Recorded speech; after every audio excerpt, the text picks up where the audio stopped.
அன்பான மிதுன ராசி நேயர்களே, உங்களுடைய வாழ்க்கையில இனி வரக்கூடிய காலங்கள் எந்த மாதிரியான மாற்றங்களை கொண்டு வரப்போகுது? உங்களுடைய தொழில், திருமண வாழ்க்கை, குடும்பம், பணவரவு, காதல், படிப்பு, உடல்நலம் மற்றும் மனநிலை எப்படி இருக்கும்? கிரகங்களின் பார்வை மற்றும் இயக்கம் உங்க வாழ்க்கையில எந்த மாதிரியான பலன்களை கொடுக்க போகுது? உங்களுக்கு சாதகமாக இருக்க போகுதா, இல்ல கவனமா இருக்கணுமா அப்படிங்கிற எல்லா கேள்விகளுக்கும் தெளிவான பதில்களை தெரிஞ்சுக்க இந்த வீடியோவை முழுசா பாருங்க. உங்களுக்கு தேவையான நல்ல வழிகாட்டுதல் நிச்சயமாக கிடைக்கும்.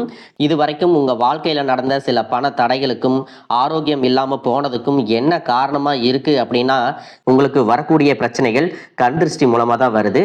அதுவும் உங்களுக்கு தெரிஞ்ச நபர்களால தான் வருது.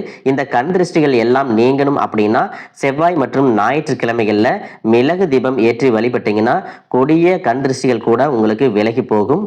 தொடர்ச்சியாக இதை 6 மாதங்களுக்கு நீங்க செஞ்சுட்டு வந்தீங்க அப்படின்னா தொழிலில் ஏற்பட்ட தடைகள் நீங்கும், உடல் ஆரோக்கியம் முன்னேற்றம் ஏற்படும், குடும்பத்தில் இருந்து வரக்கூடிய நீண்ட கால பிரச்சனைகள் எல்லாமே சரியாகும், மன மகிழ்ச்சியும் சந்தோஷமும் உங்களுக்கு நீண்ட ஆயுள கொடுக்கும். கடந்த சில மாதங்களா பாத்தீங்கன்னா உங்க வாழ்க்கையில நடந்த சம்பவங்கள், ஏமாற்றங்கள், துரோகங்கள் எல்லாமே உங்களுக்கு மிகப்பெரிய ஒரு அனுபவத்தை கொடுத்து இருந்தாலும் சில விஷயங்களை எல்லாம் இப்ப வரைக்கும் உங்களால ஜீரணிக்க முடியல. அதனாலயே நிறைய நேரங்கள்ல மனசு வெறுத்து போய் இந்த வாழ்க்கையில இதுக்கு மேல நான் என்ன கஷ்டப்பட வேண்டி இருக்கு, எனக்கு இந்த வாழ்க்கையே பிடிக்கல அப்படின்னு சொல்லிட்டு இருப்பீங்க. இப்படி ஒரு வாழ்க்கை எனக்கு அமைஞ்சதுக்கு நான் வாழாமையே இருந்திருக்கலாம் அப்படின்னு கூட நெகட்டிவான எண்ணங்கள் உங்க மனசுல வரும்.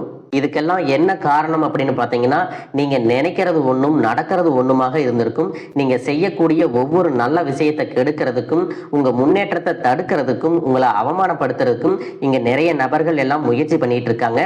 ஆனாலும் அவர்களுடைய சதிகளையும் சூழ்ச்சிகளை எல்லாம் தாண்டி இப்ப வரைக்கும் நீங்க ஓரளவுக்கு நல்லா இருக்கீங்க அப்படின்னா உங்ககிட்ட இருக்கக்கூடிய நல்ல எண்ணங்களும் கடவுள் பக்தியும் இது வரைக்கும் நீங்க செஞ்ச நல்ல விஷயங்களும் தான் உங்களை காப்பாத்திட்டு இருக்கு. இதுக்கு முன்னாடி நல்ல உறவுகளாகவும் நண்பர்களாகவும் இருந்தவங்களே உங்களுக்கு சில துரோகங்களை எல்லாம் செஞ்சு உங்க வாழ்க்கையை கெடுக்கணும் அப்படின்னு நினைக்கும் போது யார் நல்லவங்க யார் கெட்டவங்க அப்படின்னு தெரியாம எல்லாரையும் சந்தேகப்படுற மாதிரியான ஒரு சூழ்நிலை இருந்திருக்கும். உங்க வாழ்க்கையில நடந்த சில சம்பவங்களுக்கு அப்புறம் தான் சில நபர்கள் எந்த அளவுக்கு பொறாமையோடவும் வன்மத்தோடவும் இருந்திருக்கிறாங்க அப்படிங்கிறத ஓரளவுக்கு புரிஞ்சிருப்பீங்க. இது எல்லாமே தெரிஞ்சும் கூட நீங்க என்னமோ பண்ணுங்க, உங்க அளவுக்கு எனக்கு சூதுவாது தெரியல, இந்த மாதிரி தெரிஞ்சே மனசாட்சிக்கு விரோதமா தப்பு செய்யறவங்களுக்கு அந்த கடவுள் நிச்சயமா தண்டனையை கொடுப்பாரு அப்படின்னு கடவுள் கிட்ட உங்களுடைய வேண்டுதலை எல்லாம் வச்சுட்டு அமைதியா கடந்து போயிட்டு இருக்கீங்க. உங்க மனசுக்குள்ள எத்தனை ஆதங்கம் இருந்தாலும் இப்ப இருக்கக்கூடிய சூழ்நிலையில தான் உண்டு தான் வேலை உண்டு அப்படின்னு தான் நீங்க போயிட்டு இருக்கிறீங்க. மற்றவங்க மாதிரி இல்லாம கஷ்டத்தையும் கண்ணீரையும் மறைச்சிட்டு வெளியே சந்தோஷமா இருக்கிற மாதிரி நடிச்சிட்டு இருக்கிறீங்க. இந்த வாழ்க்கை உங்களை எப்படி புரட்டி போட்டாலும் முடக்கி வச்சாலும் நீங்க எப்பவும் போல சாதாரணமாவே இருக்கிறதால உங்களை சுத்தி இருக்கிறவங்க எல்லாருமே இவங்களுக்கு என்னப்பா ஓஹோன்னு ஜாலியான வாழ்க்கை வாழ்றாங்க அப்படின்னு சொல்லுவாங்க.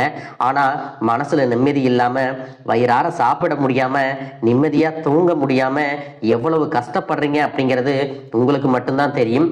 இந்த மாதிரி உங்க வாழ்க்கையில திடீர்னு ஒரு பிரச்சனை அப்பப்போ வந்துட்டு தான் இருக்கு. அதையெல்லாம் எல்லா இடத்துலயும் நீங்க கடந்து வந்துட்டு தான் இருக்கீங்க. இந்த மாதிரி நீங்களா ஏதோ தட்டு தடுமாறி எந்திரிச்சு நிக்கிறப்போ உங்களை குறை சொல்றதுக்குன்னே நிறைய பேர் தேடி வருவாங்க. நீங்க 1000 நல்ல விஷயம் செஞ்சாலும் அதையெல்லாம் பாராட்டி ஒரு வார்த்தை கூட சொல்ல மாட்டாங்க. அதுவே உங்களுக்கு தெரியாம ஒரு தப்பு நடந்துட்டாலோ, உங்களுக்கு சம்பந்தமான ஒருவர் தப்பு செஞ்சுட்டாலோ அது இந்த உலகத்துல யாருமே செய்யாத தப்பு மாதிரி குத்தி காட்டிட்டே இருப்பாங்க. அவங்களுடைய நோக்கம் என்னவா இருக்குன்னா, நீங்க நல்லா இருக்கணும் அப்படிங்கிறத விட நீ முன்னேறிடக்கூடாது அப்படிங்கிறதுல ரொம்பவே கவனமா இருப்பாங்க. நண்பர்களாக இருந்தாலும் சரி, சொந்தக்காரங்களாக இருந்தாலும் சரி, அவங்க தேவைக்குனா மட்டும் உங்ககிட்ட வந்து பழகுவாங்க. அந்த தேவை முடிஞ்சிச்சு அப்படின்னா உங்களை விட்டு விலகி போயிடுவாங்க. இப்படி மற்றவங்களுக்காக எல்லா விஷயத்தையும் செய்யக்கூடிய உங்களுக்கு ஏதாவது ஒரு அவசரம், ஒரு உதவி தேவைப்படுது அப்படின்னு போய் நின்னா உங்களுடைய சூழ்நிலையை புரிஞ்சுக்காம அவங்க 1000 கேள்விகளை கேட்டுட்டு அதுக்கப்புறமா சின்னதா ஒரு உதவி செய்வாங்க. இதையெல்லாம் நினைக்கும் போது நீங்க எப்படி அவங்களுக்கு உதவி செஞ்சு ஏமாந்திருக்கீங்க அப்படிங்கிறத இப்பதான் புரிஞ்சுப்பீங்க. இந்த வாழ்க்கையில எப்படியாவது முன்னேறணும் அப்படிங்கிறதுக்காக தினம் தினம் கஷ்டப்பட்டு உழைக்கிறவங்க. உங்களுடைய மனசாட்சிக்கு தெரிஞ்சு நீங்க யாருக்கும் எந்த கெடுதலையும் கஷ்டத்தையும் துன்பத்தையும் கொடுத்ததில்லை. ஆனாலும் உங்களுக்கு மட்டும் ஏன் இந்த மாதிரி கஷ்டங்கள் வருது, பிரச்சனைகள் வருது அப்படின்னு பார்த்தீங்கன்னா, நீங்க நல்லவங்களா தான் இருக்கீங்க, நல்ல விஷயங்களை தான் செய்யறீங்க. ஆனாலும் உங்களை சுத்தி இருக்கக்கூடிய மனிதர்கள் அந்த மாதிரி நினைக்கிறது இல்ல. நீங்க என்னதான் பிரச்சனைகளை எல்லாம் தவிர்த்துட்டு வந்தாலும் ஏதாவது ஒரு சூழ்நிலையில பிரச்சனையும் கஷ்டமும் உங்களை தேடி வந்துட்டு தான் இருக்கு. ஆனா இனி வரக்கூடிய நாட்கள்ல உங்களுக்கு சந்தோஷத்தையும் மன மகிழ்ச்சியும் கொடுக்கக்கூடிய ஒரு காலகட்டமா இருக்க போகுது. இது நாள் வரைக்கும் பார்த்தீங்கன்னா உங்க வாழ்க்கையில் நடந்த கெட்ட விஷயத்தை எல்லாமே மறந்துருங்க. இனி வரக்கூடிய நாட்கள்ல உங்களுக்கு எப்படிப்பட்ட நன்மைகள் எல்லாம் கிடைக்க போகுது, எந்த இடத்துல நீங்க கவனமா இருக்கணும் அப்படிங்கிறத நீங்க மனசுல வச்சுக்கணும். மார்ச் மாதத்துல சனியினுடைய வக்ர நிவர்த்தியும், குருவினுடைய பயிற்சியும், சுக்கிர பயிற்சியும், சூரிய பயிற்சி, ராகு கேது பயிற்சிகள் அப்படின்னு கிட்டத்தட்ட 5 பயிற்சி பலன்கள் எல்லாமே உங்களுக்கு இந்த 2026ஆம் ஆண்டுல முழுமையான பலன்களை கொடுக்க போறாங்க. அதனால இந்த காலகட்டங்கள்ல எதையெல்லாம் நீங்க இழந்துட்டோம், எதையெல்லாம் நீங்க மீட்டெடுக்கணும் அப்படின்னு நினைக்கிறீங்களோ அதுவெல்லாம் நிச்சயமா உங்களுக்கு கிடைக்க போகுது. சுக்கிர பயிற்சிகள் மூலமாக உங்களுக்கு பொருளாதாரத்துல நல்ல முன்னேற்றம் ஏற்பட போகுது. பெற்றோர்களுடைய உடல் நலத்துல கவனம் தேவை. இதுவரைக்கும் உங்களுடைய பணம் ஹாஸ்பிட்டல் செலவுகளுக்கோ, கடனுக்கு வட்டி கட்டுறது, வண்டிகள் பழுதாகி அதுக்காக செலவு செய்யறது, மற்றவங்களுக்கு பணம் கொடுத்துட்டு அந்த பணம் திரும்ப வராம கஷ்டப்பட்டது, இந்த மாதிரியான சம்பவங்கள் எல்லாம் நடந்திருக்கும். இதற்கு பிறகு நீங்க பணத்தை சுப செலவுகளுக்காக செய்யணும். நல்ல விஷயங்களுக்கு பணத்தை செலவு செய்யும் போது உங்களுடைய கடன் சுமை பாதிக்கு மேல குறையும். தாய் வழியாக ஆதரவு கிடைக்கும். தொழில் செய்யக்கூடிய இடத்துல உங்களுடைய திறமைகள் வெளிப்படும். வேலை செய்யக்கூடிய இடத்துல உங்களுடைய உயர் அதிகாரிகளின் ஆதரவு உங்களுக்கு திருப்தியாக இருக்கும். சுப செய்திகள் எல்லாமே உங்களை வந்து சேரும். பூமி வாங்கக்கூடிய யோகம் உண்டு. வீடு கட்ட ஆரம்பிச்சு அந்த வேலைகள் பாதியில நிக்குது அப்படின்னா அந்த வேலைகள் எல்லாமே உங்களுக்கு சிறப்பா முடியும். உடன்பிறப்புகளின் திருமண முயற்சிகள் கைகூடும். புதிய வாகனங்கள் வாங்குறதுல ஆர்வம் காட்டுவீங்க. தொழில எதிர்பார்த்ததை விட கூடுதலான லாபம் கிடைக்கும். ஆரோக்கியம் சீராகி உற்சாகத்தோட எல்லா வேலையும் செய்வீங்க. அரசு வேலைகள்ல இருக்கிறவங்களுக்கு மேலதிகாரிகளுடைய ஆதரவு கிடைக்கும். உங்களை விட்டு விலகி சென்ற சொந்தங்கள் எல்லாமே திரும்ப வந்து சேருவாங்க. சகோதர ஒற்றுமை வலுப்படும். நிழல் கிரகங்களான ராகு கேது பயிற்சியில பாத்தீங்கன்னா உங்களுக்கு மறக்க முடியாத சில சம்பவங்கள் எல்லாமே உங்களுடைய வாழ்க்கையில் நடக்கும். இந்த காலத்துல குடும்பத்திலையும் தொழிலையும் நீங்க கூடுதலான கவனத்தை செலுத்தணும். உங்களுடைய கடின உழைப்பால லட்சியத்தை அடையணும் அப்படிங்கறதுக்காக ஒரு பிளான் போட்டு வச்சிருப்பீங்க. அதுவெல்லாம் உங்களுக்கு கையில கிடைக்கிற நேரத்துல சில தாமதங்கள் ஏற்படும். வியாபாரத்துல போட்டிகளை எல்லாம் நீங்க சந்திக்க வேண்டியது இருக்கும். குடும்ப உறவுகள்ல நீண்ட காலமாக இருந்த திருமண தடைகள் எல்லாமே நீங்கும். கல்யாண பேச்சு கைகூடும். சின்ன வயசுலேயே கணவன் மனைவி பிரிஞ்சிருக்காங்க அப்படின்னா விவாகரத்து பெற்றதுக்கு அப்புறம் அவங்களுக்கு 2வது திருமணம் கைகூடக்கூடிய வாய்ப்புகளும் இருக்கு. உறவினர்களோடு இருந்த மனக்கசப்புகள் எல்லாமே மாறும்.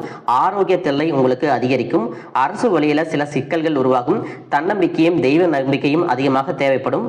இந்த காலகட்டத்தில் ஆரம்பத்தில் உங்களுடைய வளர்ச்சிக்கு காரணமாக இருந்தவர்களே உங்களுடைய வளர்ச்சியை பார்த்து பொறாமப்பட்டு எதிரிகளாக மாறக்கூடிய சூழ்நிலையும் இருக்கும். இப்படி இன்பமும் துன்பமும் கலந்து வரக்கூடிய உங்களுடைய வாழ்க்கையில உங்களுக்கு நல்ல பலன்கள் கிடைக்கணும் அப்படின்னா வடக்கு நோக்கி இருக்கக்கூடிய அன்பிகையை நீங்க வழிபடலாம். குடும்ப தலைவர்களுக்கு குடும்ப உறுப்பினர்களாலேயே சில தவறான புரிதல் மற்றும் அளவுக்கு அதிகமான சிந்தனையால மன அழுத்தம் அதிகமாகி உடல் ஆரோக்கியம் பாதிக்கப்படும். உடல் பருமன் அதிகமாகக்கூடிய சூழ்நிலை இருக்கு. சின்ன சின்ன விஷயத்துக்கெல்லாம் கோவப்படுவதை தவிர்த்துக்கணும். இந்த மன அழுத்தத்தை குறைக்கிறதுக்கு ஆன்மீக வழிபாடு அவசியம்.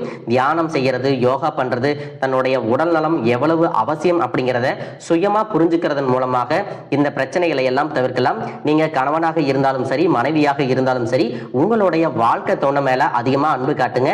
அன்பு அதிகரிச்சுன்னா சின்ன சின்ன குறைகள் கூட உங்க 2 பேருக்குமே தெரியாது. குழந்தைகளுக்காகவும் குடும்பத்திற்காகவும் அதிக முக்கியத்துவம் கொடுத்து நேரத்தை செலவிடுங்க. கணவன் மனைவிக்கிடையே அந்யோன்யம் அதிகரிக்கும். குடும்பத்தில் ஒற்றுமையும் சந்தோஷமும் நீண்ட நாளுக்கு தொடர்ந்து வரும். தொழிலை பொறுத்த வரைக்கும் நீங்க செய்யக்கூடியது சின்ன தொழிலாக இருந்தாலும் சரி, பெரிய தொழிலாக இருந்தாலும் சரி, எதிர்பார்த்த அளவுக்கு லாபம் கிடைக்காம ஒரு மந்தமான சூழ்நிலை இருந்திருக்கும். இதற்கு பிறகு நல்ல நல்ல வாடிக்கையாளர்கள் கிடைப்பாங்க. உண்மையான வேலையாட்கள் கிடைப்பாங்க. நீங்க எதிர்பார்த்த மாதிரி நல்ல லாபம் கிடைக்கும். புதிய கிளைகளை எல்லாமே தொடங்குவீங்க. வங்கிகளிடமிருந்து உங்களுக்கு நிதி உதவி கிடைக்கும். பணப்புழக்கம் அதிகரிக்கும். வாடகை இடத்துல இருக்கிறவங்க புதிய இடங்களை வாங்குவீங்க. சிலருக்கு பார்த்தீங்கன்னா வேலை செய்யக்கூடிய இடத்துல வேலை செய்யறவங்களோட சின்ன சின்ன பிரச்சனைகள் வரும். செய்யாத தவறுகளுக்கு பழி ஏத்திக்கிற மாதிரி இருக்கும். தெரிஞ்ச சிலர் அவங்களுடைய உழைப்பை திருடுவாங்க. உங்களுடைய திறமைகளுக்கும் உண்மையான உழைப்புக்கும் மதிப்பு கொடுக்க மாட்டாங்க. இதனாலேயே இந்த வேலையில தொடரலாமா இல்ல வேற வேலைக்கு போகலாமா அப்படின்னு 2 விதமான மனநிலை இருந்துட்டு இருக்கும். இந்த மாதிரியான குழப்பமான சூழ்நிலையில அவசரப்பட்டு எந்த முடிவுகளையும் எடுக்காம நிதானமா யோசிச்சு முடிவுகளை எடுக்கும் போது அதுவெல்லாம் உங்களுக்கு நல்ல பலன்களை கொடுக்கும். அரசு வேலைகள் மற்றும் போட்டித் தேர்வுகளுக்கு படிச்சுட்டு இருக்கிறவங்களுக்கு உங்களுடைய விடாமுயற்சி மற்றும் கவனச்சிதறல் இல்லாம தொடர்ச்சியாக பயிற்சி செய்யும் பொழுது இந்த 2026ஆம் ஆண்டுல நிச்சயமாக மூலமாக அரசு வேலை கிடைக்க போகுது. கஷ்டப்பட்டு உழைச்சு சம்பாதிச்ச பணத்தை தவறான இடங்கள்ல முதலீடு செஞ்சு ஏமாறக்கூடிய வாய்ப்புகளும் அதிகமாக இருக்கு. அதனால நண்பர்களை தேர்ந்தெடுக்கும் பொழுது உங்களுக்கு கூடுதலான கவனம் ரொம்பவே முக்கியம். புதிய தொழில் மற்றும் முதலீடுகள் செய்யும் பொழுது அது நல்லதா கெட்டதா அப்படின்னு எல்லா இடத்துலையும் ஆராய்ஞ்சு பார்த்து முடிவெடுப்பது உங்களுக்கு நல்ல பலன்களை கொடுக்கும். இந்த மாதிரி புதுவிதமான மாற்றங்கள் எல்லாமே உங்க வாழ்க்கையில நடக்க போகுது. வாழ்க வளமுடன், வாழ்க பல்லாண்டு.